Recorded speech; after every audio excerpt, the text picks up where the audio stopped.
Et maintenant, je vais vous demander, mademoiselle, vous, qu'est-ce que vous cherchez à l'université? Qu'est-ce que vos études, à votre point de vue, vont vous apporter? D'abord, un perfectionnement de mes capacités intellectuelles, une meilleure formation de pensée me permettant une meilleure technique de travail et précisément les sciences sociales que j'étudie ayant pour objet l'humain, la connaissance des problèmes qui concernent l'humain et les moyens de les solutionner avec efficacité. Est-ce que c'est dans l'espoir, eh bien, à votre tour, un jour, d'essayer de résoudre ces nombreux problèmes qui se posent ici? C'est le but de tout homme qui... Est-ce que c'est pour vous le principal problème? C'est le principal problème? À l'université? En tant que haïtienne? Haïtienne, j'ai dit. Ben que si. C'est le principal problème. Oui. Monsieur Manigat, en tant qu'historien, qu'est-ce qui fait pour vous l'intérêt d'un thème comme celui-là, la délivrance?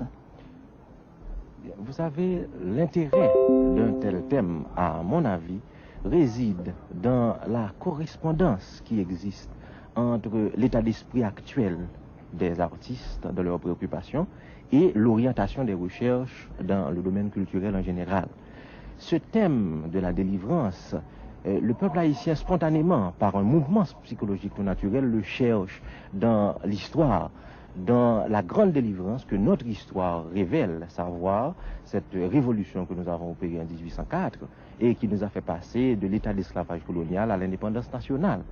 L'Occident nous présente une forme de modernisation, l'Occident est plus avancé. Ce bien-être que l'Occident représente, nous le désirons, mais dans quelle mesure devons-nous le rechercher? Ne faut-il pas préserver une certaine originalité? Et ainsi se trouve lié le problème de l'occidentalisation et de la modernisation. Alors quelle serait donc la meilleure formule justement pour répondre à ce double besoin de délivrance? Eh bien, il me semble qu'avant d'aller interroger des spécialistes, des intellectuels, des professionnels, il vaudrait mieux aller voir la réalité, voir le peuple, comment il vit, et surtout vous vous rendrez compte des problèmes qu'il faut résoudre pour qu'on arrive à donner à ce peuple ce bien-être tel que l'Occident l'entend. Remarquez que ce bien-être existe en Haïti, mais il est l'apanage d'un petit groupe, d'une minorité de privilégiés, de nantis. Il faudrait l'élargir et tel est le...